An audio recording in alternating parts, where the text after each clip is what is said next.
Hello à tous! Alors lundi, j'ai fait, une story sur Insta pour, faire mon retour sur les 2 jours que je viens de passer, samedi et dimanche, un atelier ABC Talk à Nice et certains m'ont donné l'idée de faire un retour un petit peu plus en profondeur et ça m'a donné, l'idée du coup de partager mes idées, mon retour sur YouTube. Ce sera l'occasion de faire ma première vidéo, donc voilà. Que dire sur ce week-end? Beaucoup de choses. Si vous connaissez pas déjà, ABC Talk, c'est une chaîne, sur les réseaux, hein, sur YouTube, sur YouTube, qui donne la parole à des coachs, à des thérapeutes, vraiment de tout horizon et ça parle, de bien-être, de médecine, de spiritualité, de plein, plein de choses et vraiment si vous connaissez pas, je vous invite à aller jeter un coup d'œil parce que, alors moi tout me parle pas, hein, clairement il y a des choses, je zappe parce que pour moi ça me paraît, dingue ou trop perché ou peu importe. Et encore une fois, chacun ses goûts, chacun ses croyances, donc on est libre de regarder ou pas, quoi. Mais en tous les cas, ouais, je vous invite à les regarder parce qu'il y a plein, plein de choses intéressantes. Et moi, en tous les cas, ça m'a ouvert à des personnes vers qui je ne serais pas forcément allée, notamment là, pendant ce stage. Euh, Perso, j'aime bien me placer en tant que non-sachante. Ok, je sais pas. Je connais peut-être, mais en tous les cas, il y a peut-être des choses, même dans ce que je connais, où j'ai pas vu les subtilités, ou j'ai pas eu forcément des prises de conscience. Donc je trouve que c'est toujours intéressant, même quand tu connais, justement. Alors des fois, je vais dire vous, des fois, je vais dire tu. Bon, c'est pas grave. Mais en tous les cas, ouais, même des fois, quand on dit ouais, non, mais ça, je connais. Ouais, mais peut-être que la personne va le dire d'une autre façon, va t'amener sous un autre angle. Et puis, oui, même dans une formation, quand on sait qu'on retient que 10% de ce qu'on entend, ça donne matière, du coup, à réfléchir. Là, le premier intervenant, c'était un astrologue, Johan Roche. Tu peux le trouver sur Insta, peut-être sur YouTube, je ne sais pas. Il a une façon de vulgariser l'astrologie pour nous le transmettre et faire en sorte qu'on comprenne. L'astrologie, pour moi, c'est pas forcément nouveau, mais en tous les cas, voilà, je m'y penche depuis allez, on va dire 2 ans, 3 ans, grâce à un ami qui est aussi astrologue, qui m'a fait mon diamant de naissance et voilà, c'est ton thème astral avec de la numérologie, de la tarologie, etc. Mais là, je trouve que c'était chouette de le voir, de voir ce mec-là en conférence. Déjà, c'est quelqu'un de très ancré, il fait des arts martiaux, etc. Donc tu vois qu'il a une présence et qu'il est là. Il n'est pas parti non plus là-haut dans les astres comme ça. Et je trouve que l'astrologie, c'est un fabuleux outil de connaissance de soi. Parce que clairement, on ne fait qu'un quand on sait qu'on est connectés les uns les autres à la nature, aux animaux, et ben aux astres aussi. Et d'ailleurs, par exemple, la Lune, on sait que ça a des effets sur les marées, par exemple. Et pourquoi ça n'en aurait pas sur nous? Et on le voit tous, on a passé là une année assez chaotique qui a pas mal chamboulé, mais tout ça, les énergies des astres n'y sont pas pour rien, puisqu'on était en année 9 et que là, on va passer en année 1. On y croit ou on n'y croit pas, moi j'y crois. Parce que ça a beaucoup, beaucoup chamboulé cette année et là encore en fin d'année. Et je sais qu'en 2026, il va y avoir des choses nouvelles, justement, en année 1. Et ce gars-là, voilà, nous a fait, pas un cours magistral sur l'astrologie, mais nous a permis de comprendre comment on fonctionnait avec les astres, avec le soleil, avec la lune, avec nos maisons. Alors, je ne vais pas te faire un cours sur l'astrologie parce que c'est très, très, très complexe et je leur laisse ce soin-là parce que c'est vraiment des années d'études, de compréhension. Mais en tous les cas, moi, ça me plaît parce que bon, l'astrologie, entre guillemets, doudou, comme on va dire, me plaît pas des masses. Dire je suis taureau, c'est mon ascendant comme ça et je suis comme ça. Non, on est beaucoup plus que ça, justement. Et le fait d'avoir ton thème de naissance qui va t'être expliqué, je trouve que ça amène des prises de conscience sur qui on est, comment on fonctionne, les défis qu'on va rencontrer, qu'on peut rencontrer, et que justement c'est en se déconditionnant qu'on peut faire face à ces défis. Voilà, donc si un jour tu as l'occasion de si vous avez l'occasion de vivre une expérience avec des astrologues, bah, franchement, ça peut ouvrir vraiment beaucoup de choses, mais pas juste en surface. Parce que moi, concrètement, par exemple, l'horoscope, j'y crois pas du tout. Et d'ailleurs, c'est ce qu'il nous disait. Tu peux pas dire, moi je suis taureau, par exemple, je suis taureau et je suis comme ça, il va m'arriver ça. Non, c'est bien plus complexe que ça. Mais en tous les cas, ouais, c'est un chouette outil. Deuxième outil qui nous a été présenté, c'est le design humain. Alors pareil, je l'ai découvert, le design humain, en milieu d'année. Une personne m'a fait ma carte énergétique. Puisque le design humain, ça te donne ta carte énergétique en fonction de tes centres énergétiques, donc des fameux chakras.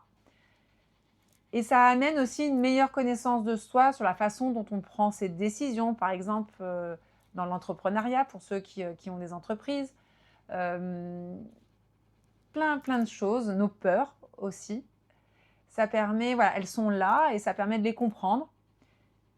Encore une fois, ces deux outils-là, c'est pas quelque chose pour enfermer, et d'ailleurs ils le disent bien dans les deux conférences, surtout le premier, ne vous enfermez pas là-dedans. C'est vraiment, c'est au contraire pour ouvrir le champ des possibles et s'arrêter et dire ouais, moi je suis comme ça, comme ça. Alors oui, donc c'est normal, moi, c'est normal que les autres, entre guillemets, viennent me chercher, viennent m'activer ou quoi que ce soit parce que je suis comme ça. Non, c'est pas une fatalité, mais ça te donne des pistes de réflexion et de compréhension.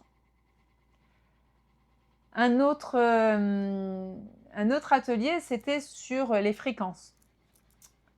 Et aussi un autre sur la voix. Mais tout se rejoint au final. J'en avais pas encore tout à fait conscience, même si au fur et à mesure, je m'ouvre à tout ça. C'est que dans notre voix, dans les sons qu'on entend de partout, il y a des fréquences, il y a des vibrations. Et d'ailleurs, c'est pour ça que certains, on est plus sensible que d'autres à certains sons, certaines musiques notamment.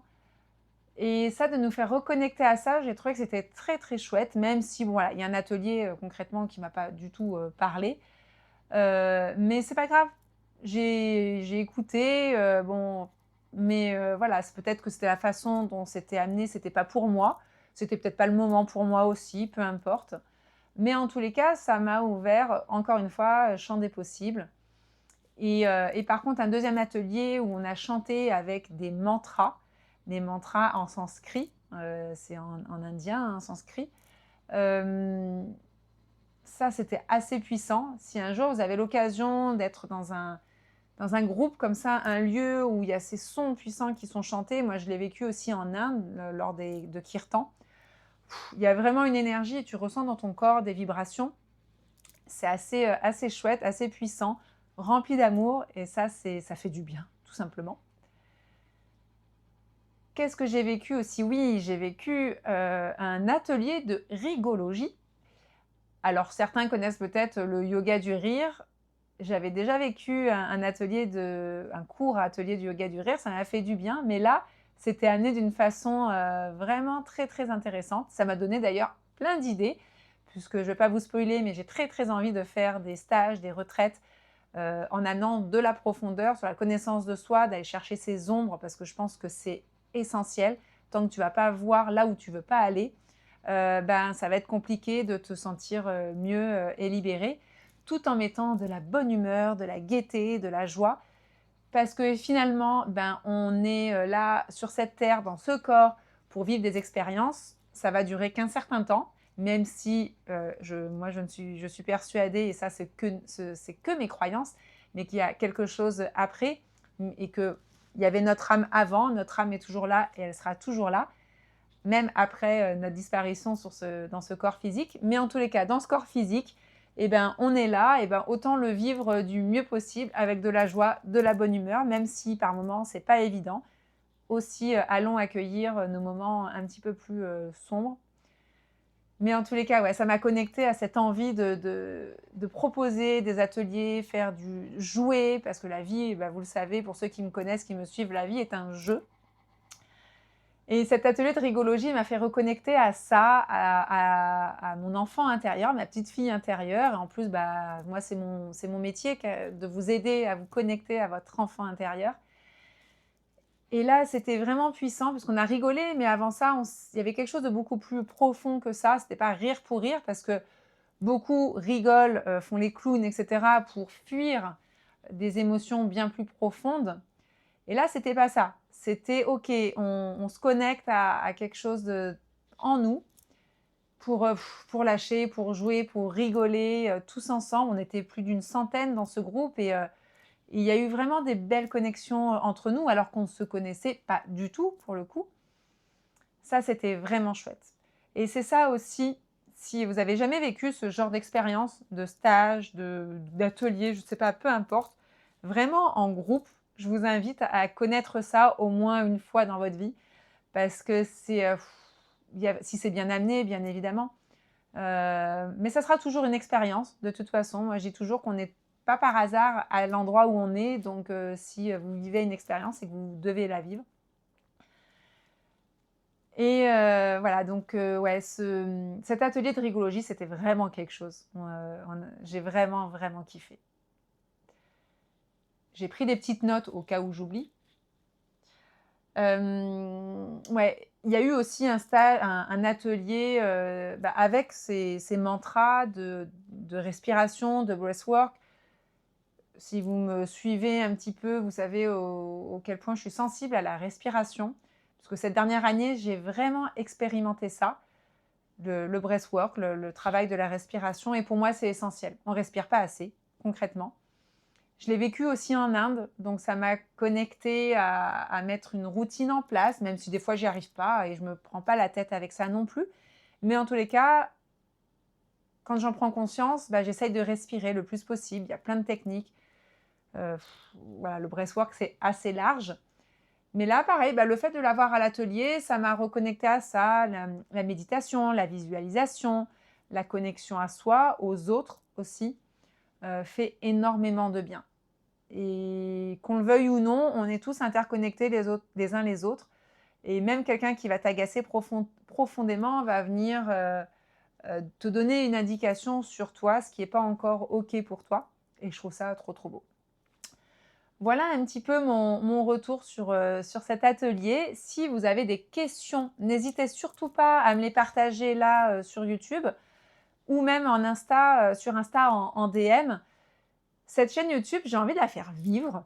J'ai envie de partager plein de choses. Je vous avouerai que pour l'instant, je ne sais pas encore trop comment parce que même techniquement, concrètement, j'y connais rien. Mais en tous les cas, j'ai très envie de vous partager. Donc, n'hésitez pas à me poser des questions, à me donner des thèmes qui pourraient vous intéresser parce que on peut réagir, on peut connecter les uns des autres et rebondir surtout sur des expériences que les uns les autres vivent. Voilà. En tout cas, je vous fais plein de bisous, je vous dis à très vite et en attendant, prenez soin de vous. Ciao, ciao!